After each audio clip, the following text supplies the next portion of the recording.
Oi Brasil, esse é mais um vídeo de história do cinema e eu tenho que fazer uma retratação porque eu percebi que no vídeo passado ficaram faltando algumas coisas sobre a primeira fase do cinema. Então, aquele mistério que eu deixei sobre o que aconteceu, que mudou tudo, vai ter que ficar pro próximo vídeo porque eu vou ter que colocar mais coisas sobre a primeira fase ainda, tá? Desculpa, gente. Eu achei melhor fazer outro vídeo com mais coisa do que pular alguma coisa e deixar meio incompleto. Então, desculpa aí, mas vai ter que esperar mais um videozinho. Uma coisa que acontecia muito nessa primeira fase do cinema, que via desde que o cinema começou até 1906, mais ou menos, é um cara que ficava lá explicando o filme pras pessoas. Hoje isso parece bem estranho. Imagina naquela época, era o início de uma linguagem, de uma narrativa, tava tudo estranho, ninguém entendia direito, então tinha o tal do narrador, o explicador lá no cinema. Em inglês o nome dele era lecturer e em francês, lá vou eu, bonimenteur. Em alguns lugares era lei que tivesse esse cara lá, tipo, tinha uma lei que dizia tem que ter o explicador, o bonimenteur, enfim, o cara. Por algum motivo isso elevava o nível da plateia, porque se as pessoas entendiam, elas iam querer...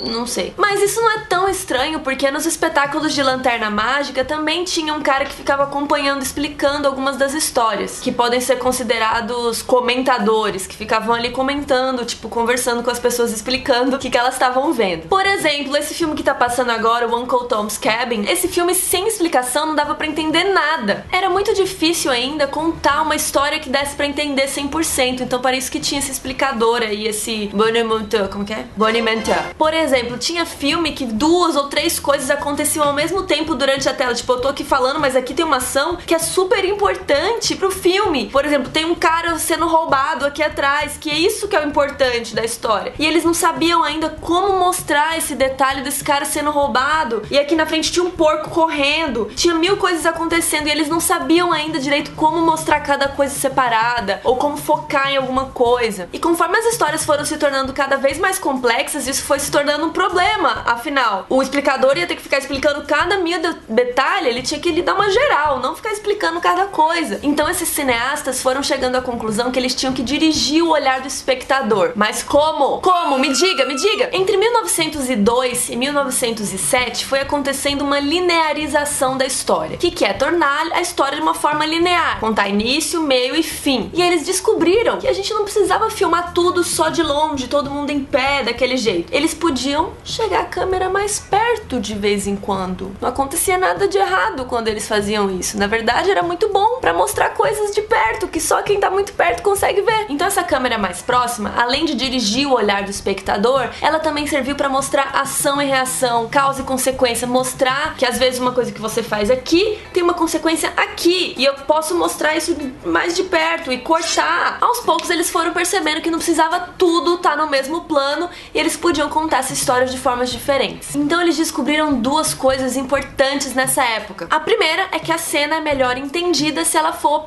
picada. Em vez de eu mostrar o porco correndo, o ladrão roubando e eu aqui falando, posso mostrar um de cada vez, eu posso cortar isso. E a segunda coisa que eles descobriram é que a câmera não precisa ficar aí parada. A câmera pode se mexer, ela pode estar de lado, ela pode estar de frente, ela pode estar de perto, ela pode estar de baixo. Claro que nesse início a coisa era experimental, mas era um pouco aos poucos, né? Eles não pegaram e fizeram a louca. Eles foram tipo, e se eu botar a câmera mais pra cá? Então isso não foi da noite pro dia, isso foi uma coisa que foi mudando aos poucos. Por exemplo, tinha muito erro de continuidade, porque nesse negócio de querer mostrar várias coisas que estão acontecendo ao mesmo tempo, coisas simultâneas, eles gravavam a mesma coisa várias vezes, que nem a gente faz hoje em dia ainda. Só que naquela época eles não entendiam o conceito de continuidade, que precisava de um continuista pra ver que a janela tava aberta naquela parte, depois a janela fechou. Eles simplesmente gravavam tudo e depois editavam de um jeito lá que fazia sentido. Por exemplo, em 1903, um dos primeiros filmes que fez isso foi Life of an American Fireman. É a vida de um bombeiro americano. Acontece um incidente lá, pega fogo e o bombeiro vai lá e faz o salvamento. É isso. Só que ele mostra a cena 2 vezes. Ele mostra uma vez a cena todinha de fora, começou a pegar fogo, o cara foi lá, o cara subiu, o cara resgatou as pessoas, o cara saiu, tudinho do lado de fora. Depois corta e vai lá pra dentro da casa, onde tem a mulher gritando, chorando, onde tá pegando fogo. Aí vem o cara, salva e sai. Então o Porter, que era o autor do filme, não sabia ainda como cortar esse negócio pra fazer mais sentido. Mas aquilo pra época foi muito legal, porque ele conseguiu conseguiu mostrar a mesma história de dois lados diferentes. Também tem uma parte do filme que ele tenta colocar as duas cenas na mesma, dividindo a tela, né? Tem a mulher num cantinho e o cara no outro. A gente usa até hoje em dia, né? Duas cenas ao mesmo tempo. Tem filmes tipo 11 Homens um Segredo, né? Que tem várias coisas acontecendo na tela e a tela vai subindo e descendo. Isso também ainda é usado. E um autor que foi muito importante nessa época pra esse lance de continuidade, pra mostrar duas coisas simultâneas, foi o Griffith, que eu já falei dele no outro vídeo, mas eu vou fazer um vídeo inteirinho só sobre ele. Então aguardem que eu vou descrever um pouquinho mais dessa simultaneidade nas descobertas do Griffith no vídeo dele. Outro tipo de filme que ajudou muito nessa construção de narrativa foram os filmes de perseguição. Eles aconteceram mais ou menos entre 1903 e 1906 e eles eram constituídos bem simples, por problema, ação e resolução. Era papum. Tinha um roubo, tinha um acidente, tinha alguma coisa, aí tinha toda a ação da perseguição, todo mundo corre um atrás do outro e no final resolve esse problema, o bandido vai preso, sei lá. E geralmente essa parte da ação